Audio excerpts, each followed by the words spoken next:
Assalamualaikum warahmatullahi wabarakatuh. Perkenalkan, nama saya Anissa Saira Salsabila dari Departemen NTP atau Nutrisi dan Teknologi Pakan dengan NIM D2401221051.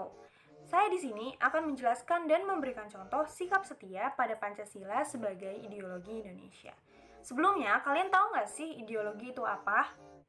Ideologi merupakan hasil pemikiran yang isinya mencangkup nilai-nilai tertentu demi mencapai sebuah tujuan tertentu yang ingin dicapai. Ideologi disebut juga sebagai identitas dari sebuah negara.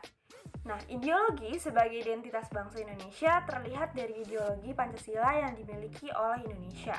Ideologi Pancasila dirumuskan oleh Panitia 9 berdasarkan pidato oleh Insinyur Soekarno. Ideologi di sini berperan sebagai pemersatu keberagaman yang ada di Indonesia. Tentu saja, hal tersebut memiliki tujuan agar tercipta kehidupan bernegara yang baik. Maka dari itu, kita harus setia dengan ideologi yang ada. Nah, sekarang kita akan bedah satu persatu dari Pancasila sebagai ideologi negara. Nah, untuk sila yang pertama yang berbunyi ketuhanan yang Maha Esa. Makna dari sila ini adalah kemerdekaan beragama bagi bangsa Indonesia dan melaksanakan kebaikan berdasarkan ajaran baik Tuhan. Sila ini menjadikan setiap warga Indonesia bebas menganut dan menjalankan ibadah sesuai dengan agama dan kepercayaannya. Nah, untuk contoh yang pertama adalah bertakwa kepada Tuhan Yang Maha Esa, lalu menghormati kebebasan orang yang merayakan hari besar keagamaannya sesuai dengan keyakinan dan kepercayaan mereka. Lalu, tidak memaksakan suatu agama dan kepercayaan kepada orang lain. Lalu yang terakhir, tidak mengganggu teman yang sedang beribadah di sekolah. Selanjutnya, kita masuk ke sila yang kedua yang berbunyi kemanusiaan yang adil dan beradab. Nilai yang terkandung dalam sila kedua Pancasila adalah nilai kemanusiaan. Pengamalan nilai kemanusiaan dalam sila kedua Pancasila adalah perwujudan bahwa manusia adalah makhluk yang bermoral dan berbudaya.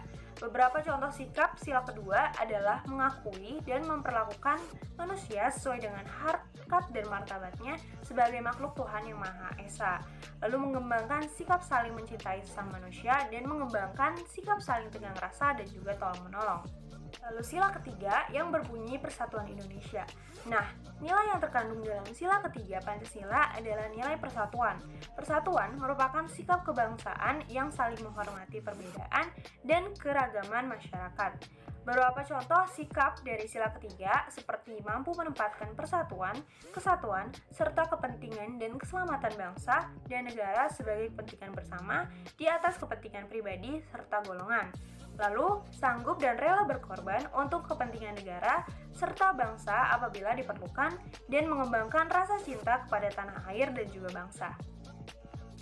Selanjutnya, kita masuk ke sila keempat Pancasila yang berbunyi kerakyatan yang dipimpin oleh hikmat kebijaksanaan dalam permusyawaratan dan perwakilan. Sila ini mengandung nilai kerakyatan, artinya kekuasaan tertinggi ada di tangan rakyat.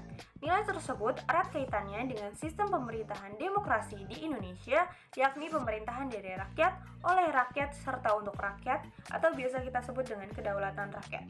Beberapa contoh sikap dari sila keempat seperti sebagai warga negara dan warga masyarakat serta manusia Indonesia memiliki kedudukan hak dan kewajiban yang sama. Tidak boleh memaksakan kehendak kepada orang lain dan mengutamakan musyawarah dalam mengambil keputusan untuk kepentingan bersama. Lalu, untuk yang terakhir adalah sila kelima yang berbunyi keadilan bagi seluruh rakyat Indonesia. Nah, nilai yang terkandung dalam sila kelima ini adalah nilai keadilan. Beberapa contoh sikap dari sila kelima seperti mengembangkan perbuatan yang luhur yang mencerminkan sikap dan suasana kekeluargaan dan kegotong royongan, mengembangkan sikap adil terhadap sesama, dan menjaga keseimbangan antara hak dan kewajiban. Sekian dari saya, semoga apa yang telah saya sampaikan dapat bermanfaat. Kurang lebihnya mohon maaf. Wassalamualaikum warahmatullahi wabarakatuh. Terima kasih.